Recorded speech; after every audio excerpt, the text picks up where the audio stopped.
Exclusively बात करने के लिए व्यूअर्स जुड़ रहे हैं जाने माने पोएट मनोज मुंतशिर, जो आज हेडलाइंस में भी है, न्यूज मेकर भी हैं। मनोज, आपका अभिनंदन है न्यूज 18 पर। मेरा सीधा सवाल आपसे यह है कि औरंगजेब को लेकर आपका जो बयान है उस पर बहुत सारी प्रतिक्रियाएं आ रही हैं।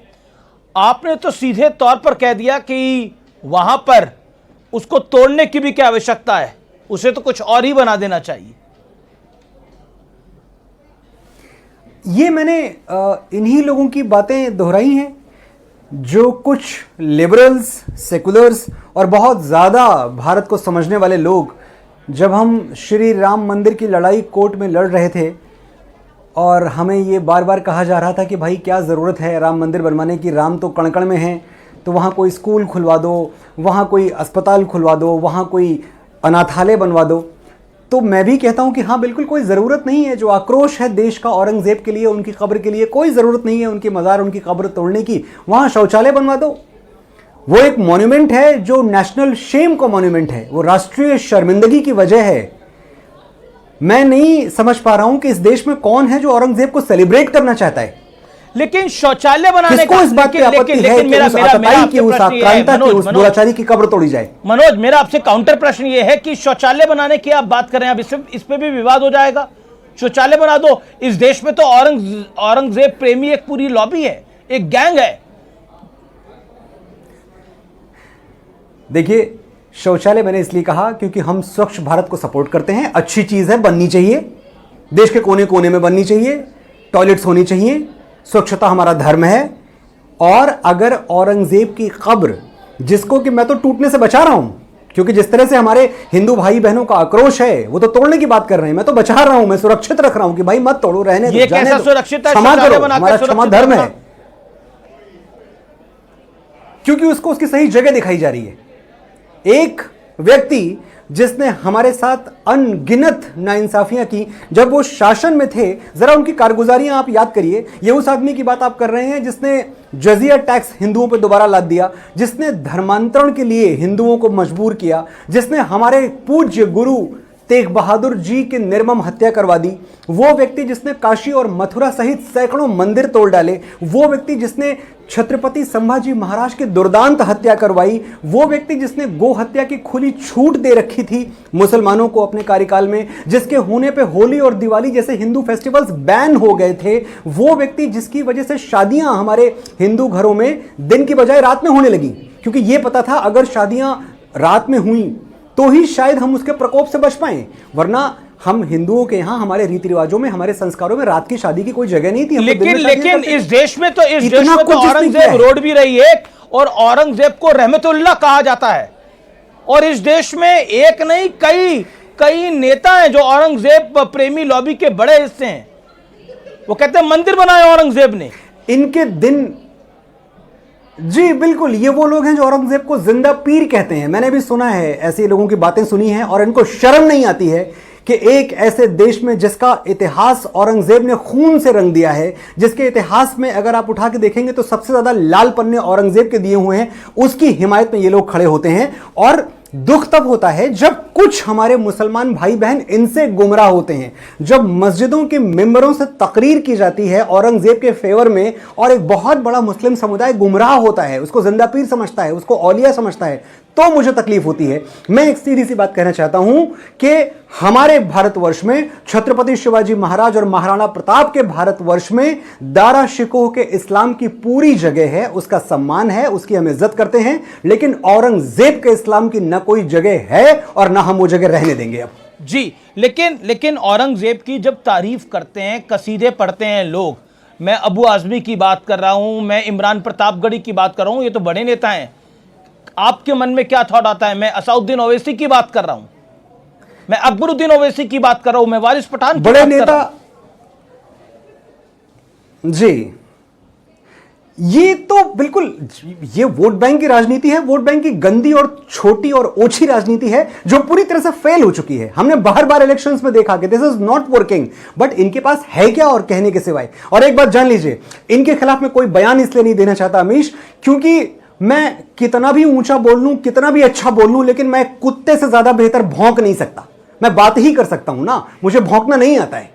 तो ये जो कुछ भौंकने वाले आपने नाम मुझे बताए हैं, इनके साथ ना मेरा कोई वैचारिक जुड़ाव है, ना मैं इनकी बात को बहुत बुरी तरह से खंडन करना चाहता हूं, क्योंकि ये लोग इस लायक भी नहीं कि इनका खंडन किया जाए। जी, लेकिन पहले बात बोली जाती है, फिर विवाद होता है, फिर शब्द को वापस लिया जाता है। लेकिन मैं अब आता हूं एक और विषय के ऊपर, इस पर मैं आपकी प्रतिक्रिया चाहता हूं। संभल आजकल बहुत चर्चा में है और वहां के जो सीईओ हैं उन्होंने एक बयान दिया, उन्होंने बोला 52 बार साल में जुम्मा आता है, होली तो एक दिन आती है। उसको लेकर बड़ा बवाल हो गया। योगी आदित्यनाथ ने कहा कि एक पहलवान है, अब पहलवान है तो उसने बयान ये दे दिया। आप क्या कहते हैं, क्या एक पुलिस अफसर का यह बयान जायज है? डेटा बताया है, इसमें गलत क्या है? जुम्मा साल में 52 बार नहीं आता है, गलत है। होली साल में एक बार नहीं आती है, गलत है। क्या गलत है इसमें? क्या समझ में नहीं आ रहा है हमें? लेकिन क्या आपको लगता है, क्या और जहां तक संभल का सवाल है, जी जी बोलिए बोलिए।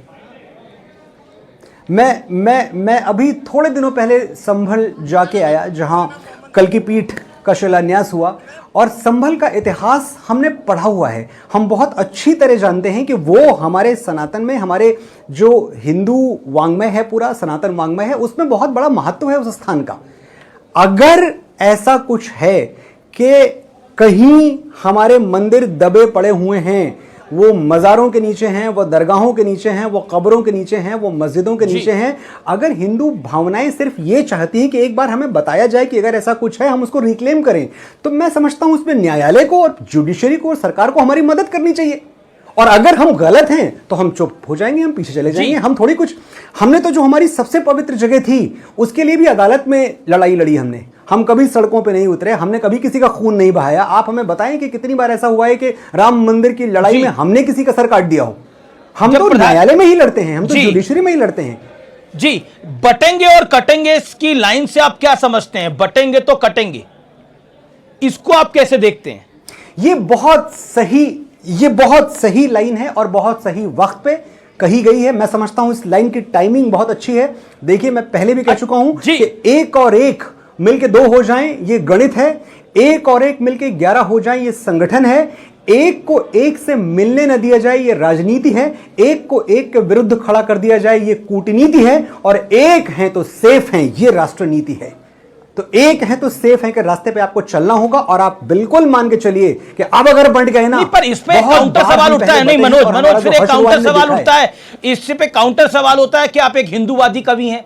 अब आप बटेंगे और कटेंगे को सपोर्ट करते हैं, यानी आप 80% आबादी को कह रहे हैं कि वो एकजुट हो जाए, वो जाति ना देखे, तो बाकी 20% का क्या कर रहे हैं आप? मैं हिंदूवादी कवि हूं, ये बात, इस पे बहुत गर्व है अमीश। मैं गौरवान्वित हूं कि मैं सनातनी कवि हूं, मैं हिंदूवादी कवि हूं, मैं राष्ट्रवादी कवि हूं, मैं भारतवादी कवि हूं।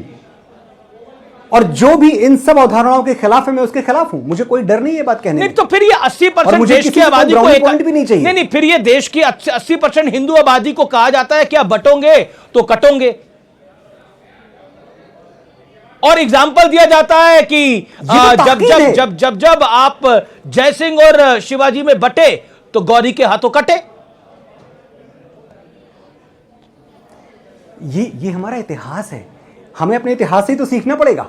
अब अगर हम जाति के नाम पे, धर्म के नाम पे, सवर्ण के नाम पे, छोटे बड़े के नाम पे, वनवासी, वंचित, दलित, इन सब के नाम पर अगर बढ़ते रहे ना, जो कि हमें बांटने की पूरी कोशिशें की जा रही है, पूरे देश में हो रही है। मैं तो उत्तर प्रदेश में हूं, मैं आए दिन ये देखता हूं कि सबसे बड़ी कोशिश यही है कि कैसे सवर्ण, वंचित, दलित में समाज को बांट दिया जाए। क्योंकि हिंदू तो इतनी बड़ी चीज है, उसका आकाश इतना बड़ा है। एक साथ अगर हिंदू आ गया तो दुनिया की कोई ताकत, बड़ी से बड़ी ताकत उसका मुकाबला नहीं कर सकती। तो तरीका एक है कि इनको तोड़ दो, इनको बांट दो, और ऐसे ही हमें कंट्रोल किया जा सकता है। समझने वाली बात यह है कि आज हम एक ऐसे दोराहे पे खड़े हैं जहां हमको एक चॉइस करनी है। क्या हम छोटी छोटी लड़ाइयों में बटेंगे, या फिर हमें एक विशाल वटवृक्ष की तरह खड़े होकर और बाकी जो हमारी दुश्मन ताकतें हैं उनका सामना करना है?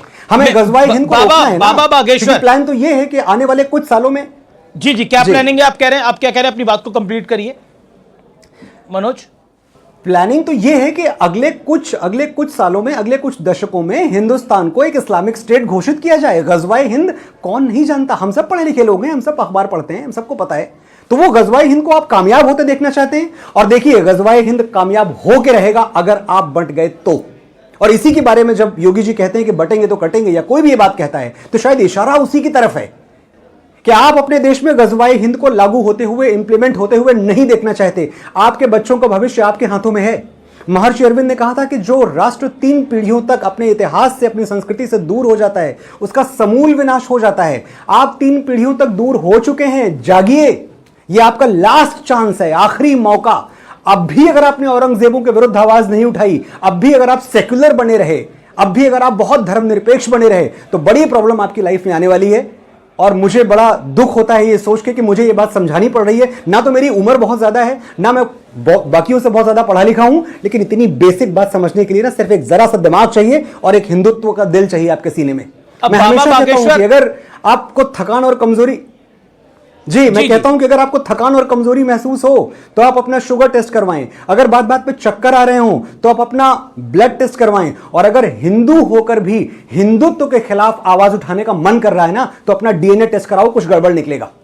जी चलिए, आप तो डीएनए टेस्ट की बात कर रहे हैं। बाबा बागेश्वर तो कह रहे हैं कि अगर आप बढ़ोगे और आगे बढ़ाओगे, यानी जो बटोंगे कटोंगे की लाइन थी, वो कह रहे हैं ना, बटेंगे और हम अपनी जनसंख्या को आगे बढ़ाएंगे।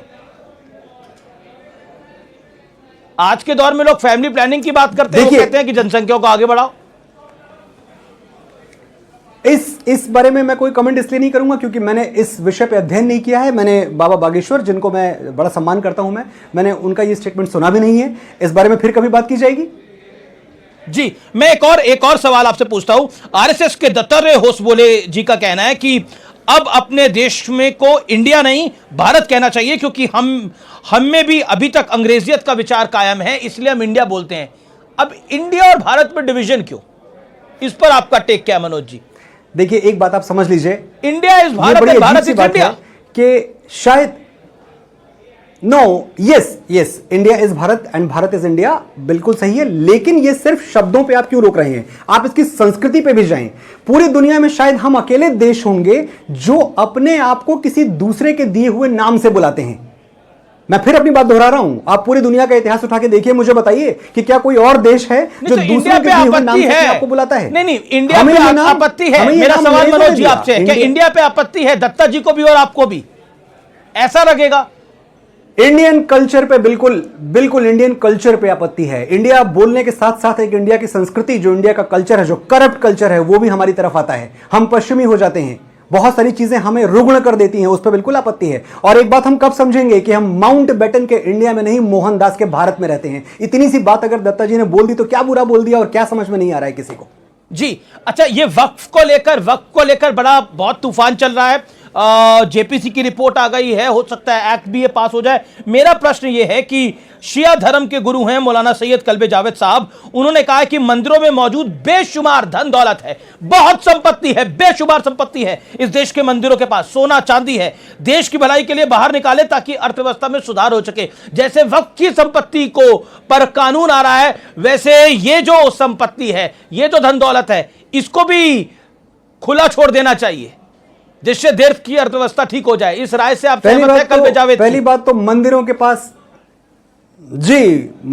पास जितनी भी संपत्ति है, जितनी भी धन दौलत है, वो आउट इन द ओपन है, सब कुछ डिक्लेयर्ड है। हम तो टैक्स भरते हैं।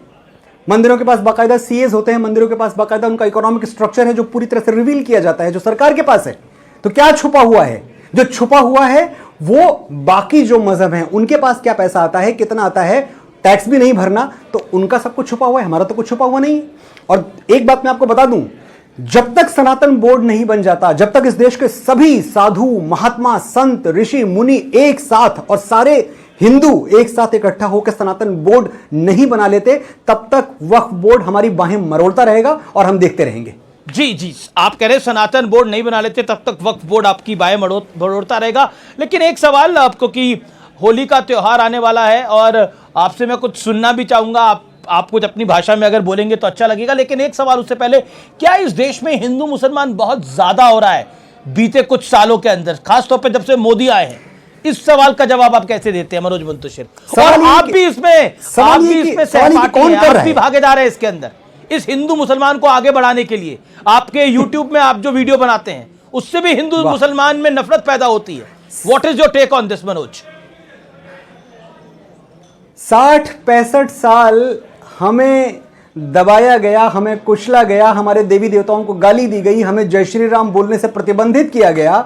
60-65 साल हम दबे रहे और अगर अचानक हमें हमारी आवाज मिल गई तो हम बुरे हो गए, सिर्फ इसलिए कि हम अपनी बात कह पा रहे हैं, सिर्फ इसलिए कि हम राम का नाम इज्जत से लेना चाहते हैं। तो आप सोचिए कि हमने 60-65 साल क्या जिंदगी जी है। और मैं इस बात के लिए बधाई देता हूं प्रधानमंत्री श्री मोदी को कि वो 100 करोड़ हिंदू जो इस देश के हैं उन्होंने उनको स्वाभिमान दिया है। आज हम स्वाभिमान से सर उठा के जीते हैं और हम जीते रहेंगे, क्योंकि ये बात तो अब रुकने वाली नहीं है। ये तो सिर्फ एक आगाज भर है, एक शुरुआत भर है। एक बात मैं और जाते जाते आपसे कह के जाऊंगा, मैं जानता हूं कि ये आपका चैनल देखते हुए अभी बहुत सारे लोग वो हमारे बाप का हिंदुस्तान, तुम्हारे बाप का हिंदुस्तान थोड़ी है, ये जो एक सवाल है ये फिर उठेगा कि भाई हिंदुओं के बाप का हिंदुस्तान नहीं। एक तो ये कमाल है कि ये हिंदुस्तान है लेकिन हिंदुओं के बाप का नहीं है। मैं उनको एक जवाब देके जाना चाहता हूं कि नसों में सूर्यवंशी स्वाभिमान था और है, नसों में सूर्यवंशी स्वाभिमान था और है, सनातन से ही भगवा आसमान था और है। शिवाजी और राणा को पिता कहते हैं हम अपना, हमारे बाप का हिंदुस्तान था और है। तो फिर जब आप कहते हैं कि हमारे बाप का हिंदुस्तान था और है, अब फिर लोग कहेंगे ये तो नफरत की भाषा है। ये नफरत की भाषा नहीं है, ये हिंदुस्तानियत की भाषा है, ये अब होली भारतीयता पे की तो भाषा है। प्रेम और जब बांटा मैं जाता कहता हूं कि शिवाजी और राणा को प्रेम भयबिन होय न प्रीत, आपने पढ़ी होगी रामायण, रामचरितमानस में बाबा तुलसीदास लिख के गए हैं। तो अभी तक तो खैर अभी तक तो यही चला है कि एक तरफा ही प्रेम किया है हमने। कभी किसी ने कहा था कि दिल्ली से हम ही बोला करें अमन की बोली, यारों कभी तुम लोग भी लाहौर से बोलो। तो ये हिंदुस्तान और पाकिस्तान के मसले पे बात कही गई थी, लेकिन आज मैं यही कह रहा हूं कि अभी तक तो एक तरफा प्यार की बातें होती रही। और दूसरी तरफ सेकुलर कौन है, ये सर्टिफिकेट बांटने का हक आपको दे रखा गया था कि भाई जिसको आप कहते हैं वो सेकुलर है, जिसको आप कहते हैं वो कम्युनल है। हिंदुत्व को कम्युनल कहा गया जितनी बार हमने अपने इष्ट देवों के नाम लिए, जितनी बार हमने मंदिरों में नारियल चढ़ाए, जितनी बार हमने प्रसाद चढ़ाए, जितनी बार हमने भगवा पहन लिया, उतनी बार हम कम्युनल हो गए। तो अगर आप ऐसा समझते हैं तो हमें कम्युनल ही समझ लिया जाए, हमें कोई एतराज नहीं है। लेकिन अब ये नहीं छोड़ेंगे, अब ये भगवा तन से नहीं उतरेगा। अब ये भगवा, आप कह रहे हैं ये भगवा कल्चर को हम नहीं छोड़ेंगे। चलिए होली का त्योहार है तो चलते चलते कुछ अगर आप सुना पाए तो अपने अंदाज में। होली के मैं अब गीत और गजलें और नगमे क्या सुनाऊं, लेकिन मैं एक बात मैं देख रहा हूं चारों तरफ, ये भी तो मुझे बात तकलीफ दे रही है।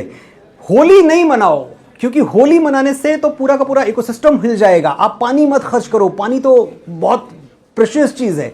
ये कमाल है, हमारी होली दिवाली पे फिर से जैसे औरंगजेब के जमाने में बैन लगाया गया था, अब कल्चरल बैन लगता है। कल्चरल बैन क्या है कि नौजवानों को गुमराह कर दो कि भाई ये लोग पानी वेस्ट करते हैं। दिवाली पे अगर हमने दिए जला लिए तो अंटार्कटिका की बर्फ पिघल जाएगी। ये जो इस तरह का नैरेटिव है ना, इसका पूरी तरह से खंडन और इसकी निंदा करने की जरूरत है। मैं बड़े प्रेम से देशवासियों को कहना चाहता हूं कि ये राधा कृष्ण के प्रेम का उत्सव, ये सौहार्द का उत्सव होली मनाएं, और जो लोग आपको होली मनाने से रोकते हैं उनको उनकी जगह दिखाएं। चलिए बहुत बहुत शुक्रिया आपका हमारे साथ जुड़ने के लिए, अपनी बात करने के लिए, न्यूज 18 के साथ ये संवाद करने के लिए बहुत बहुत शुक्रिया मनोज मुंतशिर। Thank you. तो ये थे मनोज मुंतशिर हमारे साथ एक्सक्लूसिव